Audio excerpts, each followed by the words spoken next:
जो कहानी मैंने शुरू की थी कल, उसका अगला पड़ाव, फिर माइक्रो से मैक्रो तक, छोटे से बड़े तक। छोटा मतलब मैंने बोला था छोटा छोटा छोटा छोटा छोटा छोटा, बहुत छोटा, इतना छोटा जो कि परमाणु का आकार ले। बड़े का मतलब बहुत बड़ा बड़ा बड़ा बड़ा बड़ा बड़ा, बहुत बड़ा। बड़े का मतलब सूर्य इतना बड़ा, जिसका अनुमान ही कर सकते हैं हम लोग। उसको समझने के लिए हमें ब्रह्मांड के बहुत सारे रहस्यों को देखना पड़ेगा। तो अब आते हैं जो कि मैंने बताया था कि इधर मार्च के महीने यानी होली के बाद से मैं जो बीमार पड़ा, अभी तक 14 सितंबर आज हो चुका है, और बीमारी से उबरने का कोई चांस अभी निकट भविष्य में नहीं आ रहा है। लेकिन बीमारी का मतलब ये नहीं है कि हम अपने दैनिक जीवन के बहुत सारे कार्य को छोड़ दें। हमें वो काम करते ही रहने पड़ेंगे, और उस काम में हमें अपना मन लगा के करना पड़ेगा। तो 14 सितंबर को जो हम वीडियो डाल रहे हैं, इसमें हम बेतरतीब, मतलब जिन्होंने हमें बहुत सारी मदद की, जिनके चलते हम अभी इस पोजीशन में इस तरह से आए हैं कि मैं जो हूँ अभी कुछ अपना कार्य कर सकता हूँ। इतने दिनों तक मैं क्या केवल एक बेड पे पड़ा रहा, और सब कोई मेरे लिए कुछ न कुछ करता रहा। और आज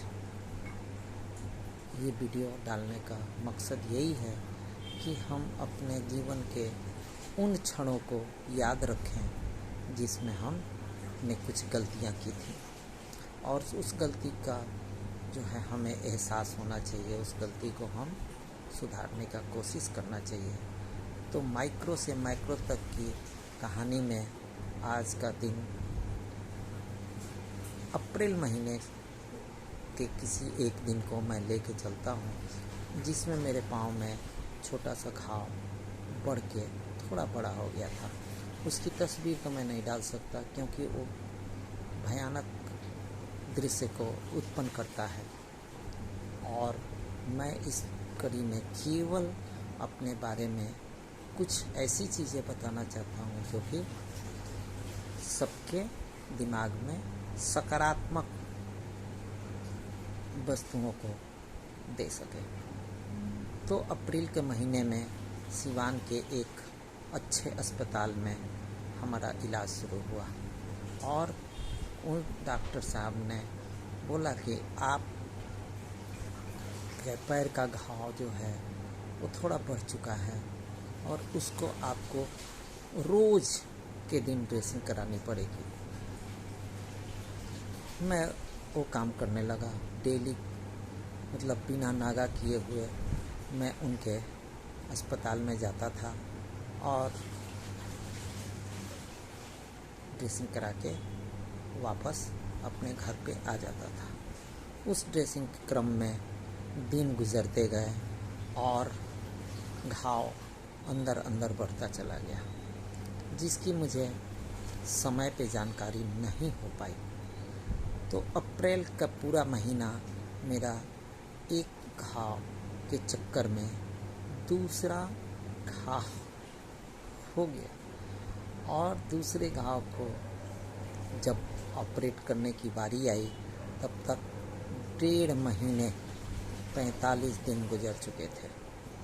और 45 दिनों में बहुत सारी बातें हुई जिनको मुझे क्रमबद्ध करना पड़ेगा, और उस क्रमबद्ध करने के सिलसिले में मैं अभी जो वीडियो बना रहा हूँ इसकी कोई तैयारी नहीं करता मैं, और इस तैयारी को करके सिलसिलेवार डेट वाइज मुझे कुछ चीज़ें याद करनी पड़ेंगी, और याद करके मुझे उस क्रमबद्ध तरीके को लिख के रखना पड़ेगा, फिर ये वीडियो में बताना पड़ेगा।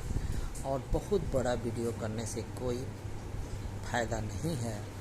अगला वीडियो जो होगा ये भी हमारा 5 से 7 मिनट का होगा, जिसमें मैं ये बताऊंगा कि अप्रैल के महीने में हमने क्या खोया और क्या पाया।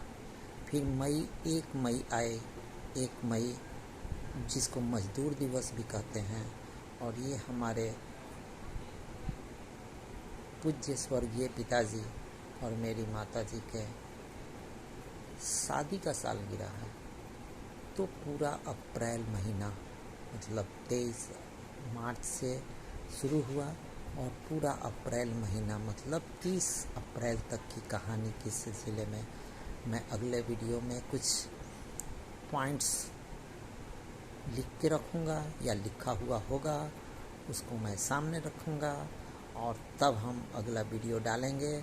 तब तक के लिए माइक्रो क्या है, मैक्रो क्या है, ये दोनों शब्द गणित में और भौतिकी में हमारे काम आते हैं। और एक छोटी सी चीज़ को कैसे बड़ा बन जाता है और आपके जीवन को कैसे वो प्रभावित भी कर देता है। इस प्रभावित करने में आपको कौन कौन सी सावधानियाँ लेनी चाहिए, इसके ऊपर हम लोग चर्चा करेंगे। तब तक के लिए बाय बाय बाय बाय।